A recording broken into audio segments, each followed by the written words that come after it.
한 목소리로 고백합니다. 지난 삶에 얽매이지 않고 하나님을 보겠습니다. 한 번 더 고백합니다. 지난 삶에 얽매이지 않고 하나님을 보겠습니다. 우리가 성경을 읽다 보면요, 승리의 하나님을 만날 수 있습니다. 하나님이 승리를 주시거든요. 기드온과 300명의 병사가 10만 명이 넘는 미디안 연합군을 이기도록 하나님이 만드시죠. 여호수아와 이스라엘 백성들이 여리고 전투에서 승리하게 하십니다. 이스라엘 백성들이 광야의 길을 갈 때도요, 아말렉이 공격해도 바산 왕이 공격을 해도 하나님께서 승리하게 만들어 주십니다. 그들은 광야에서 이스라엘 백성들의 삶을 괴롭히는 것처럼 보이고 그들의 길을 막아서는 것처럼 보였지만 승리의 하나님이 이스라엘 백성들에게 최종 승리를 주시고 그 길을 인도해 가시죠. 우리 하나님은 승리의 하나님입니다. 저는 우리 각자 모두의 삶에도 이런 승리의 하나님을 경험하게 되시기를 소망합니다. 우리 삶에서도 내 삶을 막아서는 문제들이 있잖아요. 그때 그 문제를 여시고 승리하게 만드시는 그 하나님을 경험하는 믿음의 삶이 되기를 소망합니다. 하나님께서 우리 삶에 이렇게 승리의 역사를 만들어 가시는데요, 무엇보다 저는 참 감사한 게 외부의 상황에서만 승리하시는 것이 아니라 하나님은 저 자신에게, 저에게서도 승리하시더라는 거예요.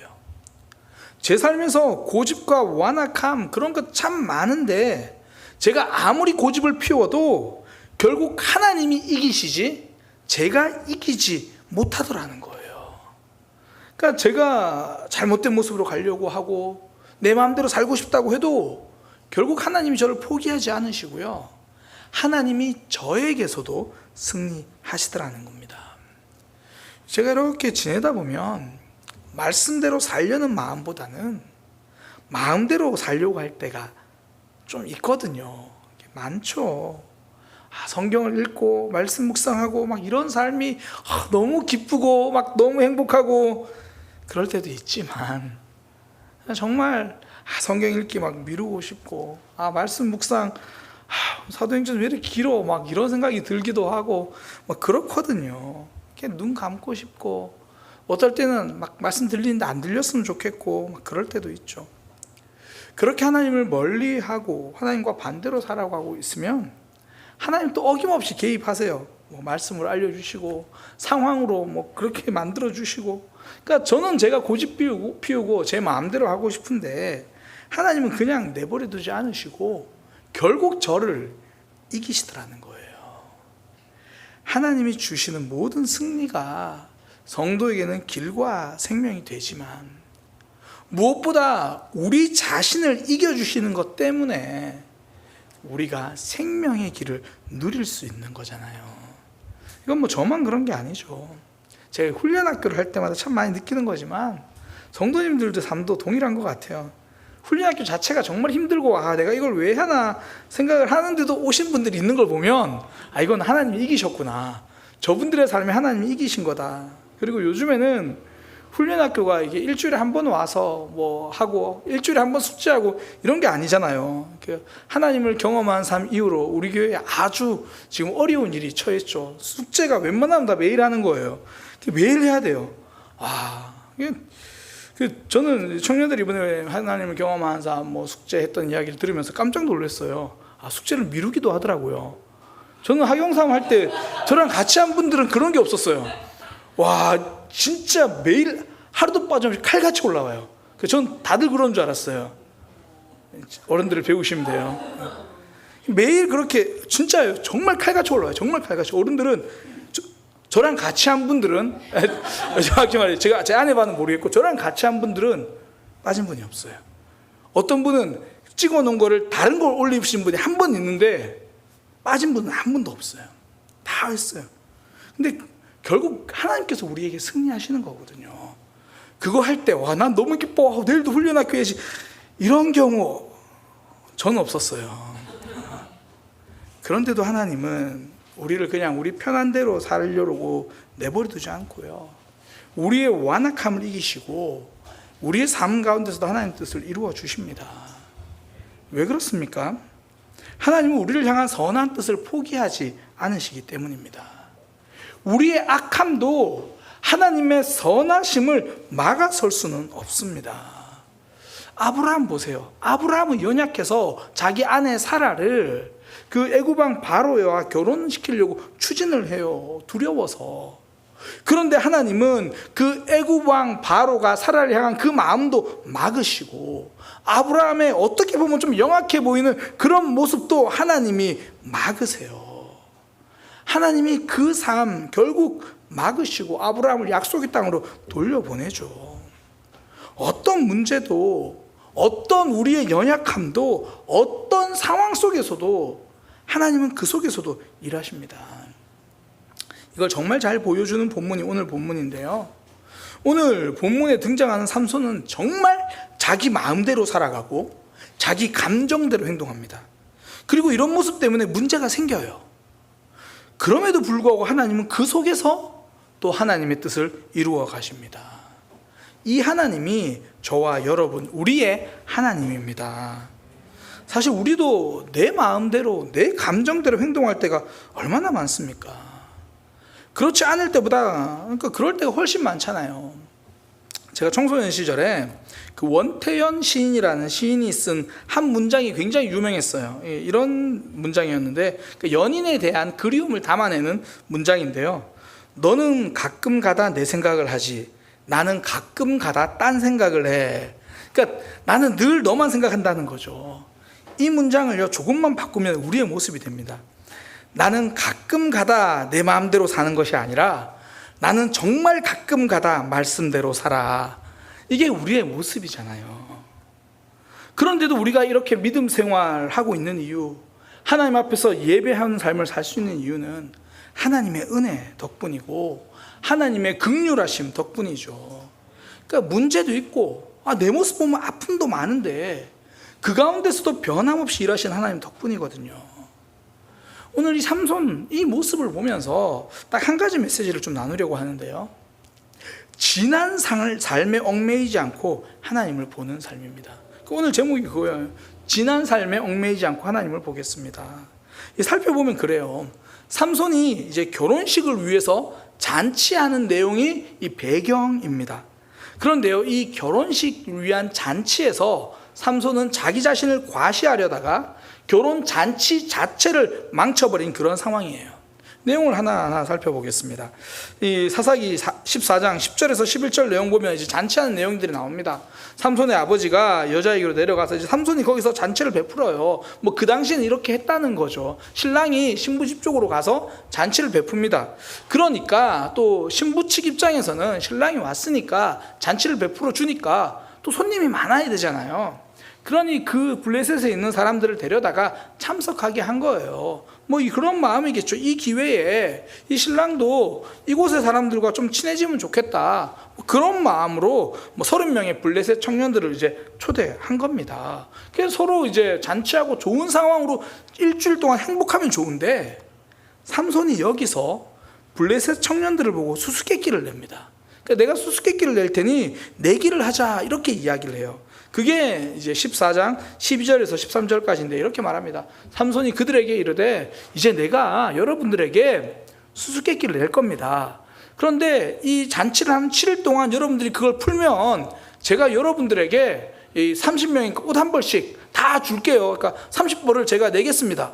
그런데 만약에 13절에 여러분들이 7일 동안 이 문제를 못 풀면 여러분들이 저한테 옷 30벌을 줘야 돼요. 한 사람들 한 벌씩 저한테 주는 거예요. 어떻게요? 문제 한번 풀어볼까요? 이제 이렇게 말을 한 거예요. 약간은 삼손이 도발을 한 거죠. 왜 젊은 사람들, 그 청년들끼리 막 그 특유의 설교 표현은 아니지만 객기를 가지고 이런 이제 그렇게 도발을 한 거예요. 근데 이 수수께끼 내용을 보면요, 그 삼손이 내는 이 수수께끼 내용 자체를 보면 단순히 내기에서 이겨야지, 나는 옷 30벌을 이번 기회에 한번 내가 차지해봐야지, 이런 게 아니에요. 삼손이 과시하고 싶은 내용이 들어있어요. 그게 14절 수수께끼 내용입니다. 이렇게 말합니다. 먹는 자에게서 먹는 것이 나오고 강한 자에게서 단 것이 나왔다, 이렇게 수수께끼를 해요. 이 수수께끼가 뭐냐면 삼손 자기가 사자를 찢었고 자기가 사자를 죽이고 그 사자에서 이제 벌이 거기서 꿀을 만들어서 자기가 먹었던 그 이야기입니다. 그러니까 지금 그 이야기를 하고 싶은 거예요. 잔치 됐는데 사람들에게 야 내가 사자를 내가 무찔렀거든. 그렇게 자기 과시를 하고 싶은 거예요. 그래서 이제 이 수수께끼를 내서 사람들이 못 풀면 자기가 쫙 풀어주면서 야 내가 이런 사람이야 이런 거죠. 어떻게 보면 그냥 작은 젊은 마음의 치기로 한 자기 과시일 수 있습니다. 그런데 이것 때문에 기쁘고 즐거워야 될 잔치가요 7일 동안 모두에게 괴로움이 되어버려요. 사람들이 한 4월 정도 동안 있다가 문제를 못 푸니까 이제 7째까지 계속 하다가 안 되니까 삼손의 아내를 찾아가는 겁니다.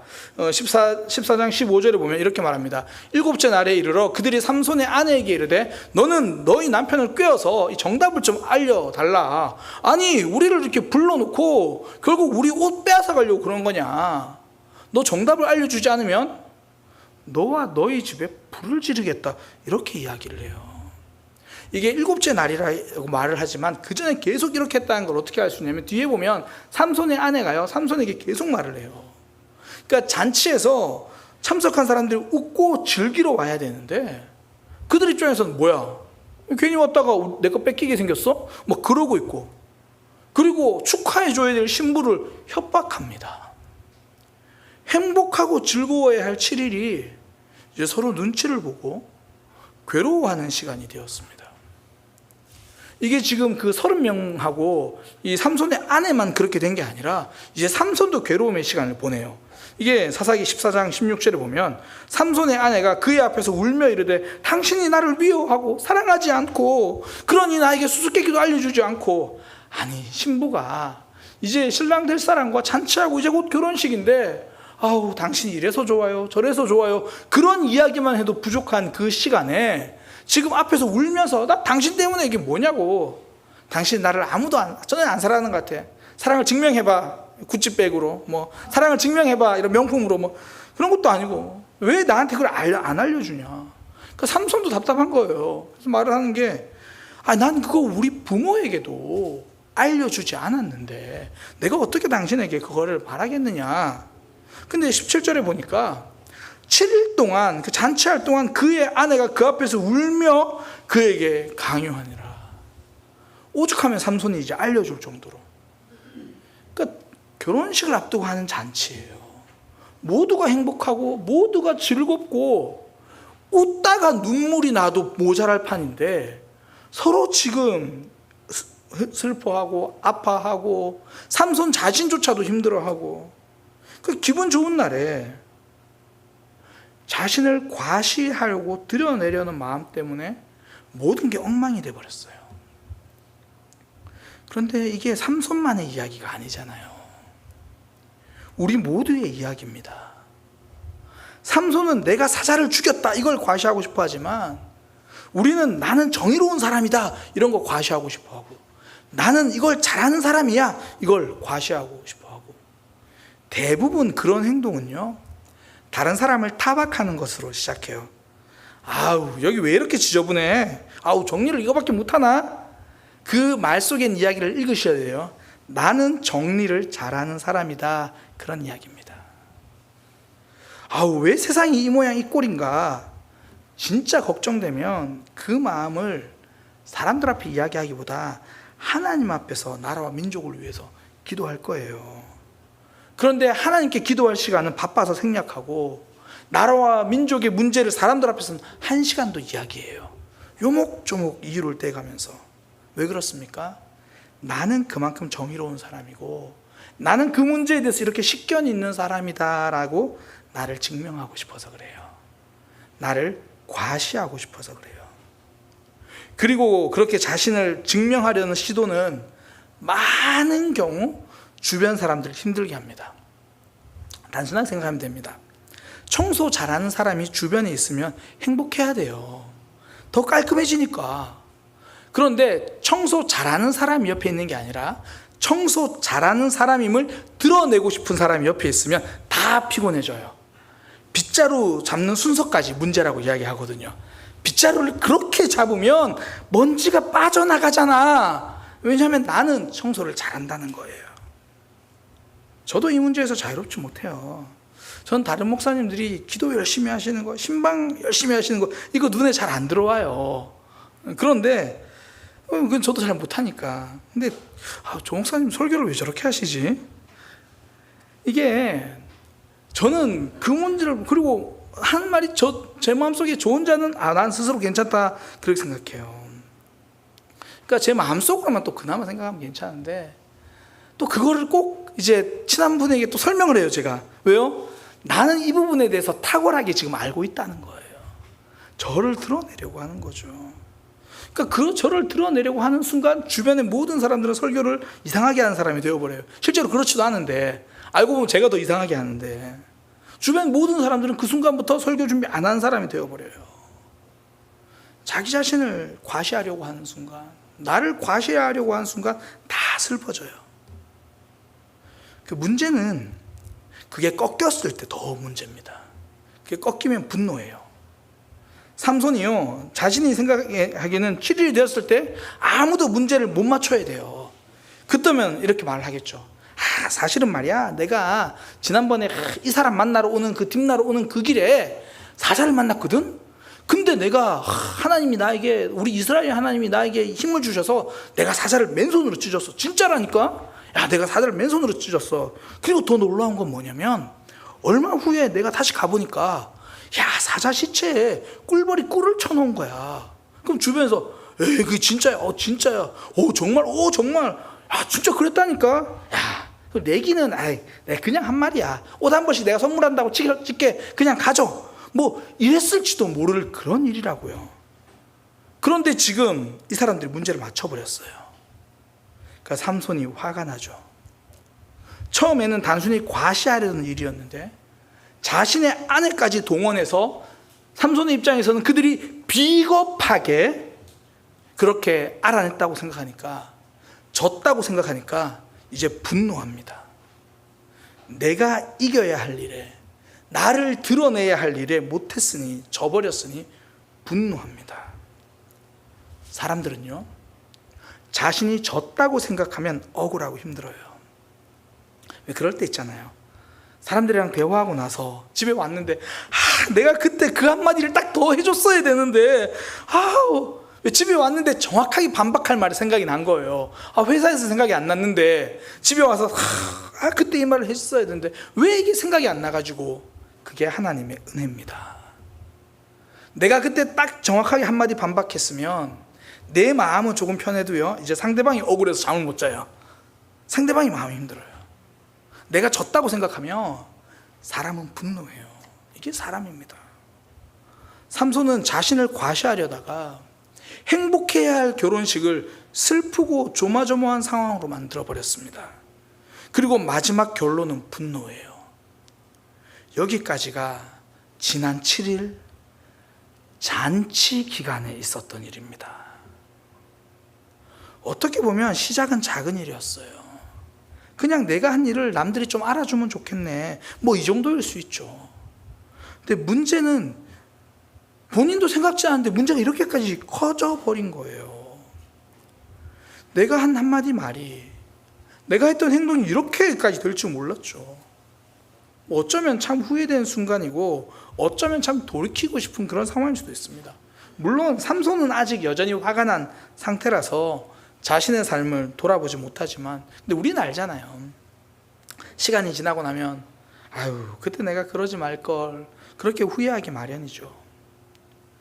이렇게 자신의 잘못으로 모든 것에 틀어진 것처럼 보여질 때 성경은 아주 놀라운 이야기를 합니다. 그때 하나님의 영이 삼손에게 임해요. 이게 사사기 14장 19절입니다. 여호와의 영이 삼손에게 갑자기 임하심에, 모든 것이 틀어버린 그런 상황처럼 안 좋게 흘러가는 그 상황인데 하나님은 그 상황을 통해서도 일하신다는 거예요. 하나님의 영이 임해서 삼손이요 아스글론에 가서 그곳에 있는 사람들을 죽이고 옷 30벌을 가지고 온다고 이야기를 합니다. 아스글론이라고 하면 이 블레셋 지역의 가장 큰 성읍 5개 중에 하나입니다. 뭐 우리가 들어본 뭐 가드 뭐 이런 지역들 있잖아요. 가사 뭐 그런 식의 5개 중에 하나인데 거기 가서 사람을 죽이고 옷 30벌을 가지고 온대요. 이것만 보면 무슨 강도인가 이렇게 생각되는데 이걸 작은 전쟁으로 보면 이해가 돼요. 지금 이스라엘 자체가 지금 너무 약해서 아직은 블레셋과 전쟁할 그런 수준이 안 되지만 당시에는 전쟁의 승리가 곧 전리품의 획득입니다. 그러니까 예를 들어 하나님은 기드온을 통해서 이 미디언을 공격한 것처럼 지금 삼손을 통해서 블레셋과 싸우시는 거예요. 물론 기드온은 300명을 데리고 했지만 삼손은 혼자서 하는 거예요. 그동안 블레셋에 착취만 당하고 빼앗기기만 했던 이스라엘이 이제 뭔가를 되찾아오기 시작한다라는 그 상징이거든요. 우리가 하나님을 의지하고 기대하는 이유가 여기 있잖아요. 우리가 하나님 안에 있으면 하나님이 결국 우리를 회복시켜 주시고 내 억울한 삶 하나님이 되찾아오게 만들어 주시고 이스라엘 백성들이 애굽에서 나올 때 애굽 사람들의 금과 은과 폐물들을 받아서 나오게 하시잖아요. 그동안 노예 생활하던 눈물의 삶 하나님의 때에 하나님의 방법으로 갚아주시거든요. 지금 삼손이 아스글론을 공격하고 옷을 빼앗아 온 모습이 일종의 그런 상징으로 보여주시는 겁니다. 그런데 이 일이 언제 일어났습니까? 삼손이 자기 과시하느라 잔치를 다 망쳐버렸을 때예요. 삼손이 자신의 모습으로 모든 걸 망친 것처럼 보여지는데 하나님은 그 상황을 통해서도 하나님의 일을 이루어 가십니다. 우리의 삶 정말 내가 한 실수가 내가 한 잘못이 나의 연약함과 나의 죄 때문에 정말 어떡하지라고 생각하는 그 순간에도 하나님은 그 모습까지도 사용하시더라는 거예요. 저도 돌아보면 청소년 사역을 할 때 왜 그렇게 아이들에게 엄했나 그런 생각이 들어요. 그러니까 다시 한번 청소년 사역이나 청년 사역을 한다면 그렇게 엄하게 하지는 않을 것 같아요.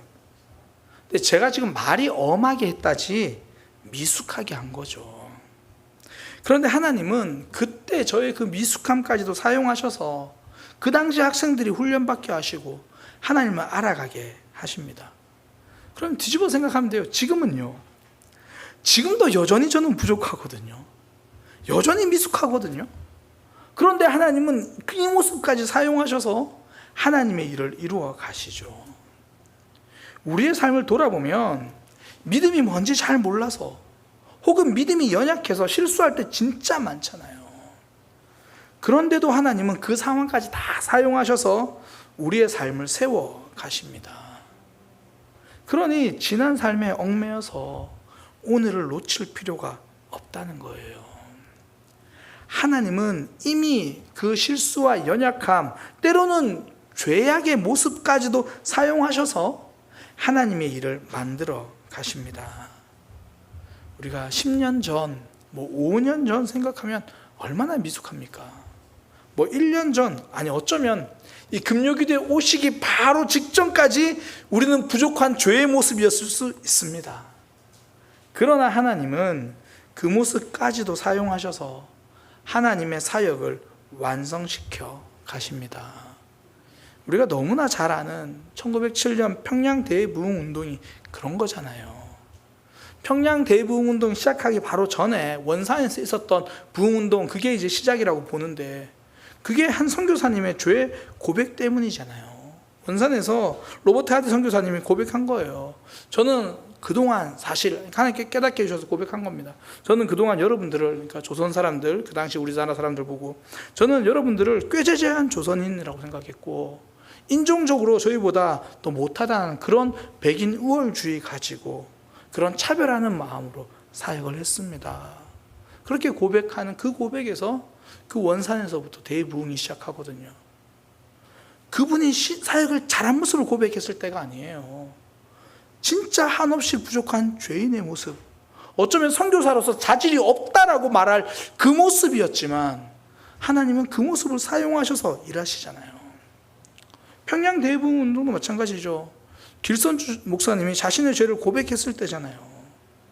1년 전에 세상을 떠난 친구의 유산을 정리하다가 당시 화폐 가치로 100달러에 해당하는 큰 돈을 본인이 착복했다고 회중 앞에서 고백을 한 거예요. 사실 굉장히 부끄러운 죄고 돌아보면 후회스러운 일이고 그 죄는 분명히 잘못된 거 맞죠. 그러나 하나님은 그 죄까지도 새 부흥의 걸음으로 사용하십니다. 우리의 삶이 그렇습니다. 지난 시간을 돌아보면 내 감정으로 살아온 삶, 나를 드러내기 위해 살아온 삶일 때가 많죠. 또 어떨 때는 알고 그럴 때도 있지만 나도 모르게 그렇게 살아온 세월이 더 길잖아요. 아마 오늘 설교를 들으면서 내가 그동안 나를 과시하려고 그랬구나 지금 깨달아지는 분들도 있을 거예요. 그런데도 하나님은 그 삶까지 걸음으로 사용하셔서 우리를 하나님과 더 깊어진 삶으로 만드십니다.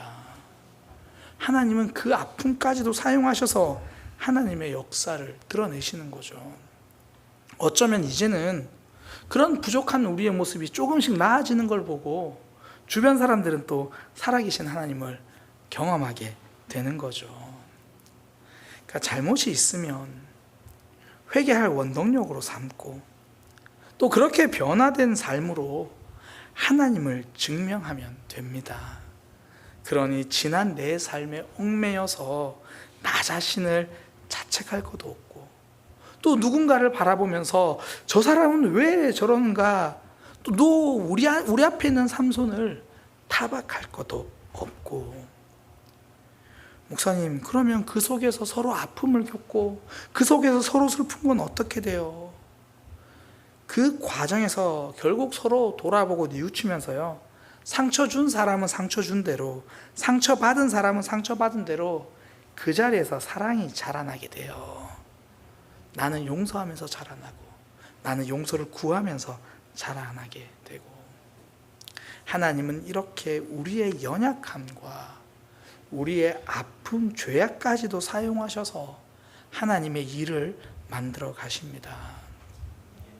우리의 삶, 나는 어쩌다 가끔 내 마음대로 사는 게 아니라 우리는 어쩌다 가끔 말씀대로 살아가잖아요. 그런데도 하나님은 우리의 그 모습을 하나하나 버리지 않고 새로운 믿음의 길을 만들어 내십니다. 우리가 물론 지난 삶을 돌아보면서 회개할 것이 있으면 회개하고 또 돌이켜야 할 것이 있으면 돌이키면 됩니다. 그런데요, 그러다 보면 어쩌면 오늘 집에 못 갈 수도 있어요. 회개 기도하다가 보면 그러면 또 그건 그거대로 좋겠지만 또 다 회개하지 못해도 하나님은 또 우리의 모습을 통해서 일하시고 그렇게 만들어 가십니다. 우리의 연약함까지도 사용하셔서 새 일을 행하시는 그 하나님을 기대하며 기도하는 오늘 저녁 이 시간이 되기를 소망합니다. 지난 삶에 얽매여 있지 않고 하나님을 바라보는 우리 모두가 되기를 소망합니다.